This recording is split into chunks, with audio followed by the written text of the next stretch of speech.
So who or what is correct? See?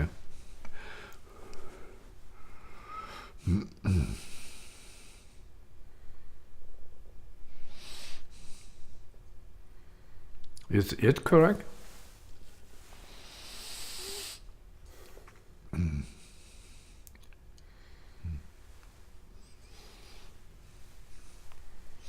Does that mean it fits? It wears well? It feels good? Or burns? Which is an important quality utilized in this situation. See, the burn. The disappearance.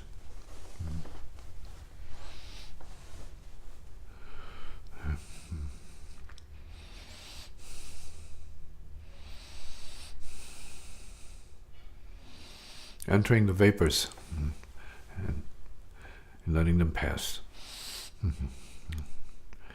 Getting the psychic and spiritual whiff of what it is.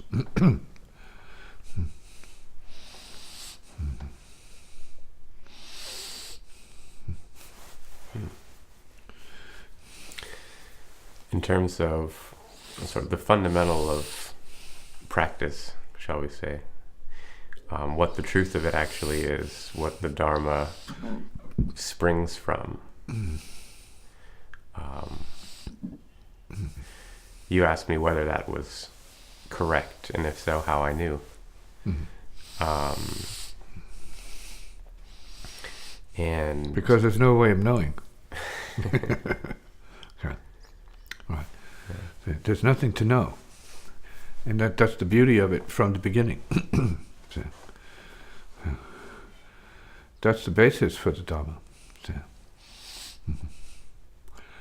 therefore, it said there's no teaching, but yet the teaching continues. It's infinite. But there's no teaching.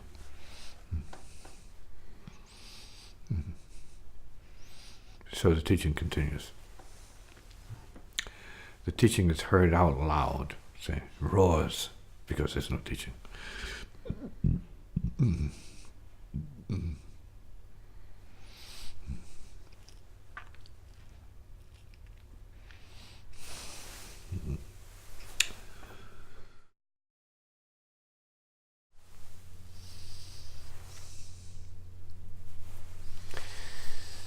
a lot of the conversation around spirituality and what it is to be spiritual seems to... It's just talk. It's just talk, generally just talk. Right. The world is full of it. Just talk. So you have enlightenment as a very rare and profound occurrence, defeating anything called just talk, transcending it, in fact.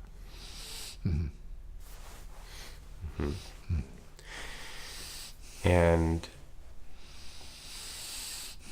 so a lot of the conversation seems to be about karma, because that's what people are dealing with, and karma is understood. Well, what is assumed to be real is karma.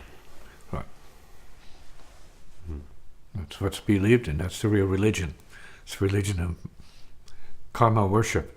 Right. And the creating of more karma, and the reinforcing of more karma, and believing more karma, and eating more karma, and as a result, or consequently, being more karma.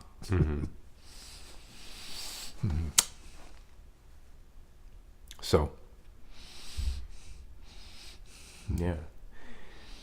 So therefore that maybe justifies what we're calling the teaching then. Or at least conversation from the elder or the teacher or the guru or whatever, the guide, say, who knows better, or should know better, to say better than just talk.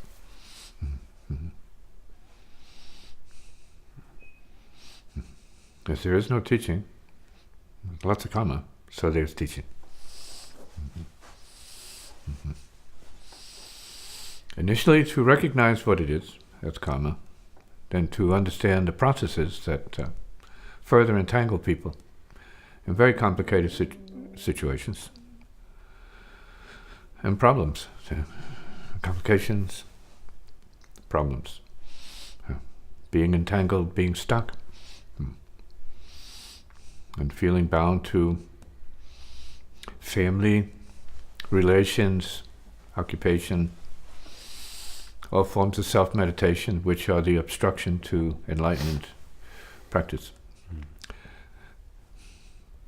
So we hear.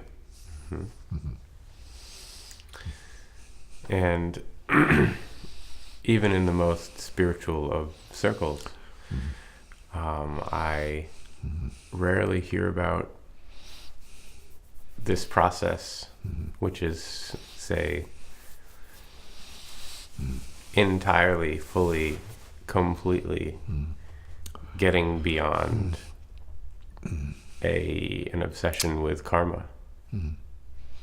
Well, it would help if you abandon all your karmic pursuits, at least mentally. Because we have to be in the world, but not necessarily of the world, so to speak. That means you can be in the karma, but not necessarily having to be the karma. See, because karma beyond the point doesn't exist. No form exists except by perception and ignorance. Identificational ignorance. If we get to the true or the pure spiritual, as some yogis would call it, right, there's nothing. There's absolutely pure nothing.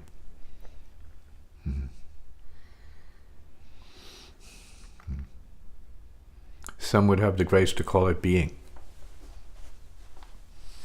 Beyond this, beyond that. So it's a step in the right direction. Being, no being. Good step. And what do we need to know about that state? You already know what you need to know about it.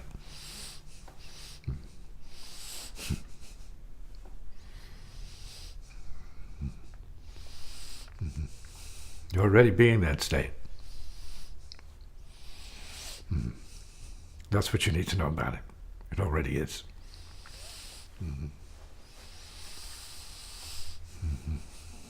And then depending on your state of unfoldment, if there is such a thing in your case or anyone's case, and it could be perceived as such, and that can be a good thing or a questionable thing. More of the same. Same old, same old. The momentary recognition of that alone could precipitate a breakthrough for some beings. So, they could fall back and say, oh, gee, I actually know that for myself or for itself. I know it. Yeah. I am, and it is absolutely nothing to be concerned about, confused about, or suffering, or in pain about, or tortured about in any way, shape, or form. There's nothing. Coming to terms with abiding in original beingness, to use words. We know there's no teaching, but thus it is taught.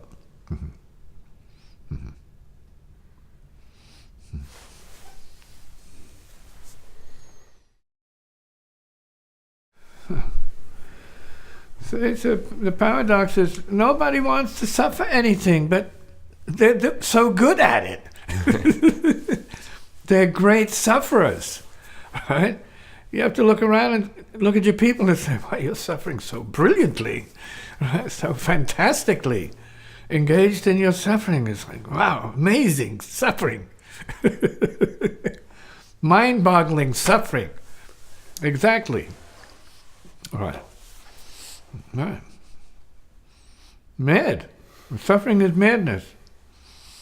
So as long as it's like a preoccupation with pleasure and pain and suffering and a little bit of this, a little bit of that, all this mess, people are okay.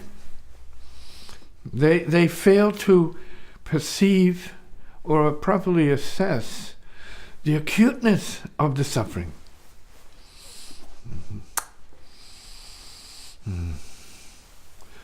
Yeah.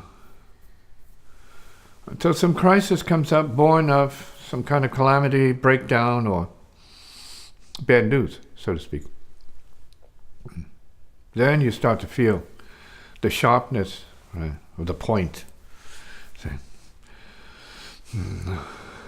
of the spear of mortal and karmic experience.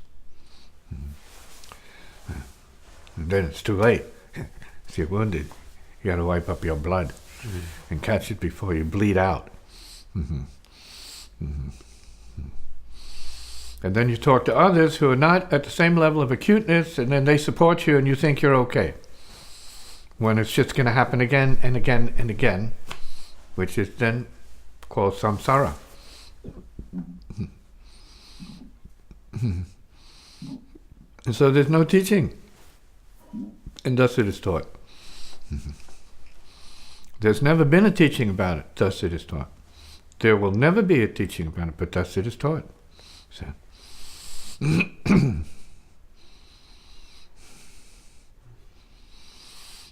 So for the Buddhas, the Buddhas, right, the Super Buddhas,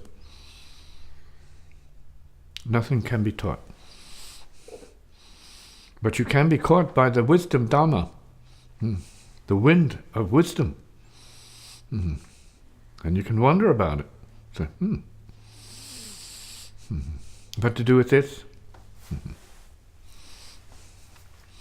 Well, metaphorically, lift yourself up and free yourself from all that you thought was true, real, of a self or other nature or of a worldly nature.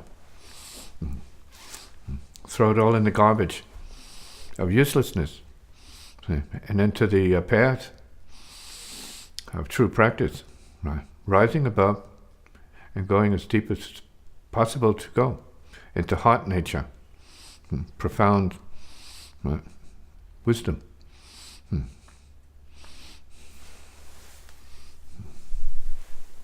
Boom.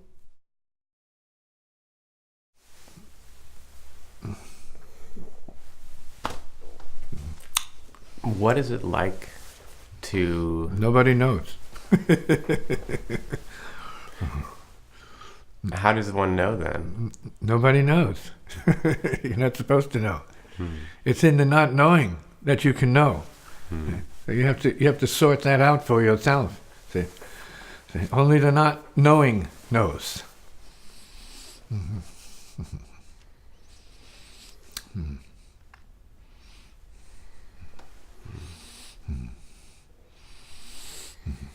And So the Dharma doesn't give the ego any room for inflation or justification. Doesn't give it any. Not an inch. Not a stitch. Not a dot. Because then the ego is the presumption of knowing, knowledge, and all the rest of that when there's no teaching. There's no one to be taught. There's nothing to teach. Only nothing is what it is. No thing. Zero. And that's the thing. That's the paradox.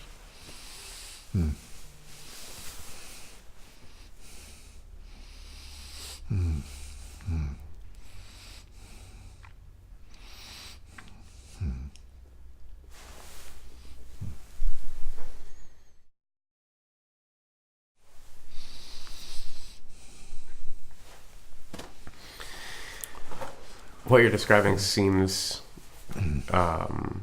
like it wouldn't have anything to do with progression towards any sort of realization. But it also seems safe to say that there is that progression. Well, it's not a self perceived progression as such, right? So you can have the self-imagining progression, right? Thinking in terms of, let's say, time, space, energy, matter, and mind over time, between 2 points. So, thoughts and goal, cause and effect. You have all of that, and you have none of it. When you're sitting in true samadhic bliss, so to speak, whatever that is, right? What's there? Why is it called samadhic bliss? Why would anybody even think of something like that? So,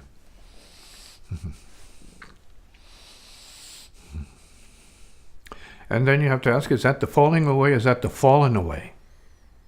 Is it falling or is it fallen away? Already fallen away. Who wants to hear that?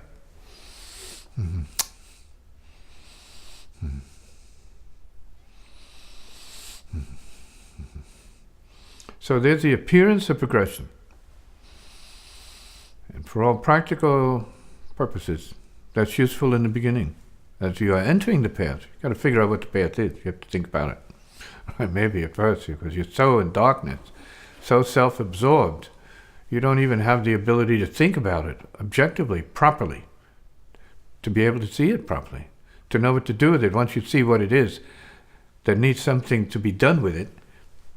So there is some, say, disillusionment that comes with the process, burning away, right?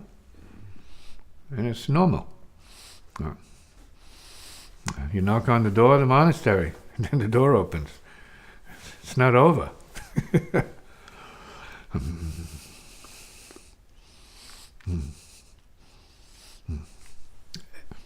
And it may not even be beginning at that point. You might be going in for a conversation of an introductory level, saying, glad you came here, but you're not ready for any of this, actually. It's too much for you. So go back to your family and your girlfriends and boyfriends and enjoy your life. This is too much for you.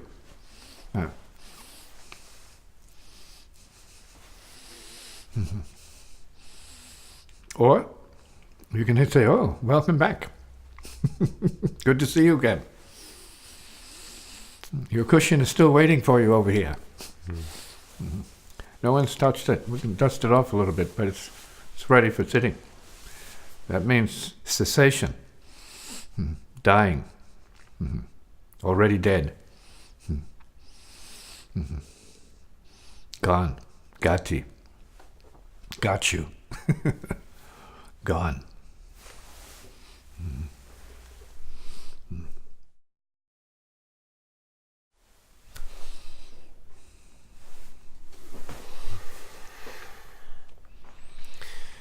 One form of progression that's talked about in some circles is going from glimpses of it to those glimpses stretching sniffing out. Sniffing it. Right. You get this scent, right, of what it is. Why? Because it's the truth of what is.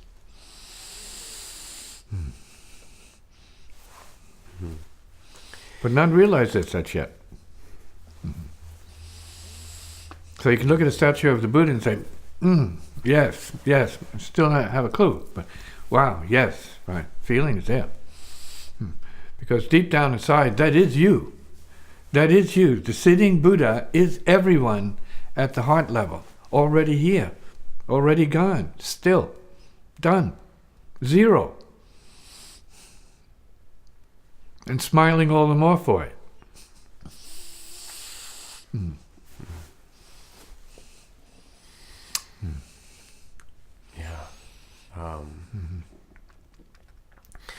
In terms of participation in that process, sort of deliberately or correctly. Oh, you mean being thrown into it, being hurled into it. Being hurled into the fire because of karmic circumstance. What about it? It happens all the time. At that point, you have no choice. You must go the way of the Dhamma. There's no breathing room anywhere else. That's all that's left. So they call it the Holy Dhamma, because it's not the Holy Dhamma, but they call it that. There's no holy, there's no Dhamma, but they call it that. It has symbolic significance for those who know beyond knowing, and who see beyond seeing, who hear beyond hearing, and who can be beyond being.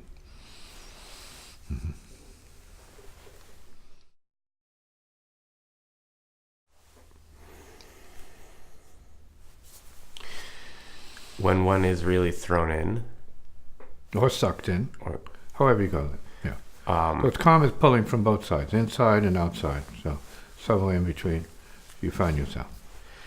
is there And it doesn't matter what it is that's causing it. See? So ultimately, there's no cause. So it just is what it is. You start to break through all these paradoxes and mysteries, and you just see you're just here, basically. And it's the real question is, what are you going to do about being just here? See? Yeah. It seems like there are still plenty of mechanisms in place that would seek to impede. You mean human nature? But is there any sort of genuine problem at that point once things start Depends moving? on your suffering. You have to determine whether you're sensitive enough to what suffering is and what it isn't. And if you are a victim of your own self-created suffering or not.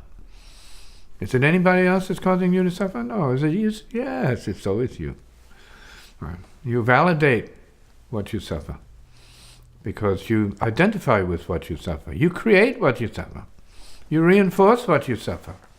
So you're being what you suffer, and you're suffering what you're being. Get over it.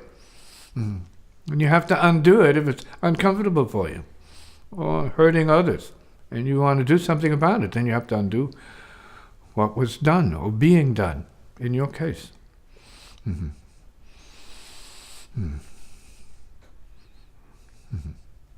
you do it. And you let it be done without resistance. You go with the flow. Right. No teaching. So it is taught. It is taught because it can't be taught.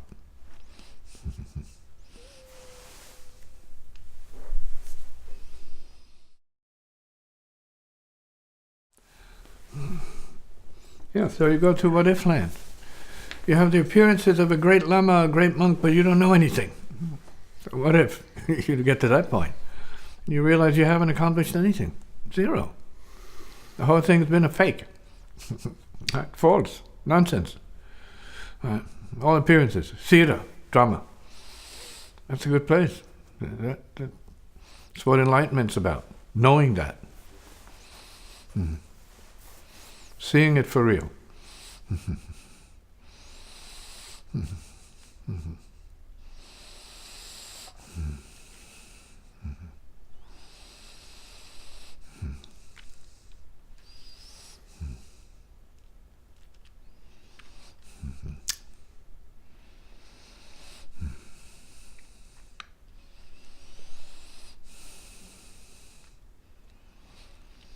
Seeing nothing for real. And then trying to abide in that nothingness is what practice is about.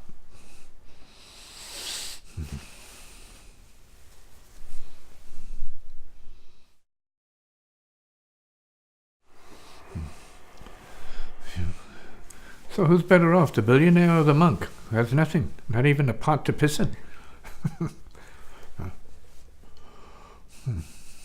Who's really smiling? The one who has it all or the one who has nothing? Which is the real smile?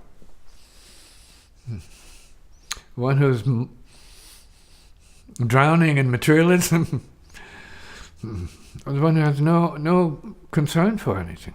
See? Gone. And from that goneness, paradoxically, there's the answering of all questions and solutions to all problems. The assumed problems, presumed problems, yes.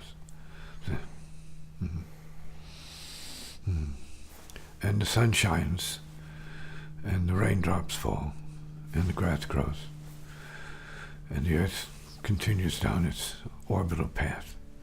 See? And everything is the way it is. And really, between the planets, there are no questions. In space to space, there's no concern.